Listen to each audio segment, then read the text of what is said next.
Anta Babacar Ngom nekk candidate l'Alliance pour la relève citoyenne Anta Babacar Ngom ñu ngi lay nuyu. maa ngi leen di nuyu bu baax a baax jërë ngeen jëf ci invitation bi. En direct ci édition spéciale iRadio ITV. Candidate à la présidentielle njiitu réew mi tey yëkkati kàddu daal di reporter élection présidentielle lan moo nekk sa première réaction. waaw réaction bi li bettuñu ci moom ndaxte xamoon nañ ne fu mu munti jaar yi tamit dina def lépp ba jéem a jaxase élection présidentielle bi mu doon lu ñuy mettitlu doon lu ñaaw a ñaaw ci suñu démocratique réew.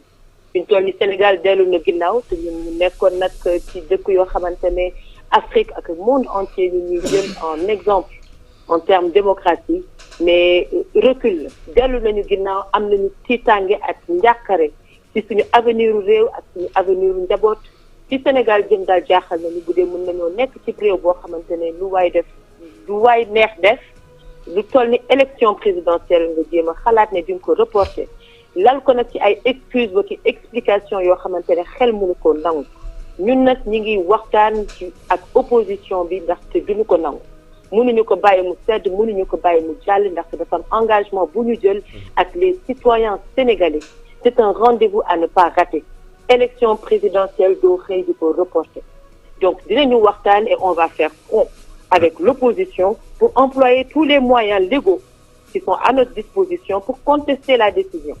njiitu réew mi ci discours bu mu yëkkati Anta Babacar Ngom joxe na li nga xam ne mooy ay raison wam moo tax mu tuxal li nga xam ne mooy jongante falum njiitu réew mi bu njëkk mooy li nga xam ne mi ngi am ci assemblée nationale ci digganteeb conseil constitutionnel leneen li mooy mu lim ko nekk candidate di Rose Wardini moom daa mel ni demul sax ci conditionnel dafa affirmer ne li nga xam ni moom lañ koy toppee mais maanaam double nationalité nekk na loo xam ne si dafa salvanté ak yoon mu woote dialogue est-ce que raison yi nga xam ni yëkkati na ko ngir tuxal li nga xam ne mooy jongante falum jiitu réew mi nekkul loo xam ne si lu yoonal la.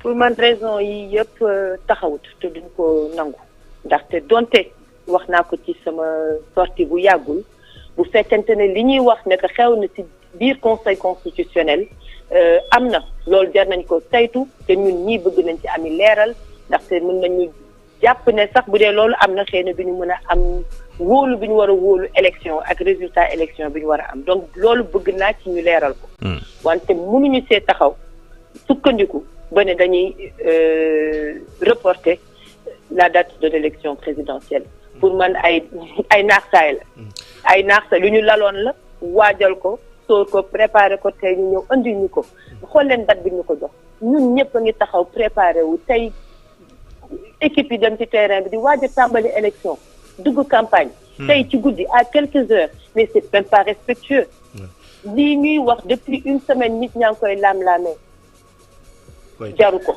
le cas de Rose Wardini man dama ko mettitlu parce que mënumaa nëbb ne c'est vrai jigéen ji mu dooni tamit man ak moom ñoo nekkoon les deux candidates à l'élection présidentielle mastawu naa ko su ma toogee yëg ne mi ngi garde à vue j'ai eu beaucoup de sensibilité et doon lu metti parce que nag nekk candidate à l'élection présidentielle war a dem campagne ñu ne la tey yaa ngi garde à vue yombut wante nag man jàpp naa ne kenn mënul naax saay yoon buñ ne waroo am double nationalité pour nekk candidate wala nekk président de la République du ay caaxaan waroo am double nationalité munoo nekk tubaab française ba pare nekk sénégalaise ne da ngay dem pour nekk président de la République loolu nit ku nekk war nga ko xamal sa bopp boo signé nag ne yow sénégalaise nga à 100% dañ la war a wóolu te gëm la buñ demee ba ci biir gis ne leneen am na mën nañoo jaaxal nag wax dëgg bopp mais ba léegi rek war nañu see mën a sukkandiku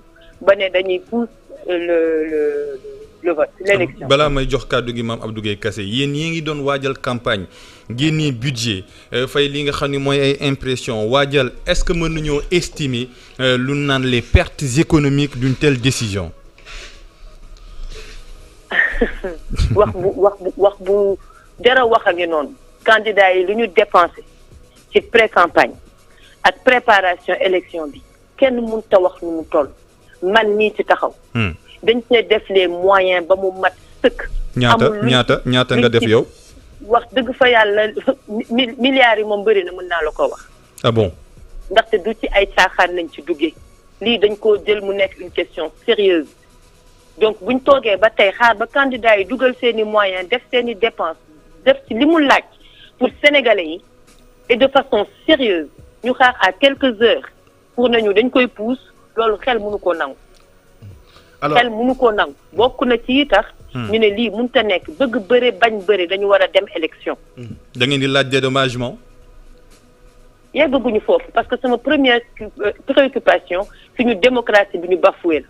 sama première préoccupation mooy dig gi ñu dig sénégalais yi nekk dinañ dem ci rupture et que continuité du fi am loolu ñun moo njëkk a teg njàqare beneen situation nag est-ce que dañuy rembourser ak yooyu ñun xaalis dugaluñu ci lii. régime bi fi nekk lañ ne dafa war a jóg élection dafay jot à partir du 2 avril monsieur le président Macky Sall n'est plus président de la République du Sénégal mënuñoo xool ci ban schéma la war a loolu mën a soppeekoo. engagement bu ñu jël la ak citoyen sénégalais yi dañoo ko respecté wax naa ko dem dafa mel ni nga woor ba ngoon guddi jot dogu jot ñu ne la ndogootuñu suba la ñuy ndogu mënta nekk. Mame Abdou Guèye Kassé. waaw je voulais plus insister si li nga xamante ni moom mooy conséquences économiques yi mais comme que laaj tontu nga si ba pare léegi par rapport ak li nga xamante ni moom mooy alternative yi ngeen bëgg a jël les initiatives yan mooy initiative yi ngay xaar par rapport ak opposition bi. bon déjà on va se réunir. on va se retrouver tout de suite dinañu toog dinañu waxtaan te dinañu jël suñuy responsabilité c'est pas des combats à mener seul ici on va bokkuñu waxu benn parti politique wala benn mouvement ñun ñëpp ensemble nous allons faire front pour lutter contre cette décision-là dinañu booloo boole suñuy kàddu benn kàddu lañ nar a am c'est une opposition unie c'est une opposition forte et qui portera un seul message amatul parti politique wala mouvement et ça je le dis pour waa mouvement ARC ak yeneen parti politique yi dafa jot ñu bàyyi clivage yooyu ñu booloo nekk benn say parce que sinon nag dinañu gën a jaxase suñu réew. man loolu laa gëm. Quelques mots en français, Anta Babacar Ngom. Le président de la République reporte la présidentielle qui était prévue le 25 février 2024. Première réaction d'une candidate à la présidentielle. Merci beaucoup. Comme je le disais tout à l'heure, je suis profondément outrée. C'est une décision qui représente une attaque frontale contre les fondements de notre démocratie. Je pense que cette action prive non seulement les candidats de la possibilité de servir notre pays, mais elle ôte également les citoyens de leur droit inaliénable de choisir le prochain président de la République du Sénégal. Et je considère que cette décision, c'est comme une trahison de nos valeurs fondamentales. Nous savons tous que ces excuses qu'on nous a présentées aujourd'hui cachent des motifs bien plus sombres, une tentative désespérée de maintenir le pouvoir à tout prix, même au détriment de la volonté du peuple. Et on refuse. On s'aligne à l'opposition et on s'engage à mener la lutte pour l'avenir démocratique de notre nation. Et nous n'hésiterons pas à employer tous les moyens légaux à notre disposition pour contester réellement la décision et rétablir le droit du peuple à choisir librement le président de la République. Voilà, donc on appelle les citoyens, indépendamment de leur affiliation politique, à se joindre à la cause. Élection reportée à quelques heures du début de la campagne électorale. Est-ce qu'on peut estimer les pertes économiques vous concernant, vous, Anta Babacar Ngom? Nous n'avons pas lésiné sur les moyens. Nous avons investi énormément d'argent dans la pré-campagne et à la préparation de la campagne présidentielle. Moi, j'en compte déjà des milliards. Je ne peux pas vous donner un montant exact, mais je me suis beaucoup investie et je pense que c'est le cas de beaucoup d'autres candidats dans l'opposition et ce n'est pas normal. C'est pas normal, c'est même irrespectueux. On a fait le nécessaire parce que c'est une question importante et cruciale. C'est un rendez-vous d'une femme avec son peuple et nous avons tout donné. Donc c'est pas à quelques heures de la date de démarrage de la campagne présidentielle qu'il faut remettre en cause les fondements de notre démocratie. Donc, mais par contre, je reviens, la question financière n'est pas la question prioritaire. On est prêt à dépenser plus que ça si c'est pour gagner notre démocratie et notre liberté et notre droit à élire et à choisir le prochain président de la République. On a demandé et réclamé la rupture. On ne veut plus de continuité. Si c'est une question d'argent, nous sommes prêts à tout perdre, rien que pour nous rétablir dans un contexte de paix, de démocratie, de justice. Ça, c'est bien plus important. Et donc, nous sommes outrés. Nous nous réunirons avec les autres leaders de l'opposition pour mettre en place notre plan d'action et nous opposer à cette décision. Vous avez parlé tantôt de l'union sacrée de l'opposition contre cette décision présidentielle. Vous pensez à quelle stratégie exactement? Bon, déjà, c'est prématuré parce que la décision vient de tomber il y a quelques minutes. Oui. Là, au moment où je vous parle, nous allons nous rencontrer, nous réunir et nous saurons parler d'une seule voix au détriment de nos affiliations ou partis politiques ou mouvements.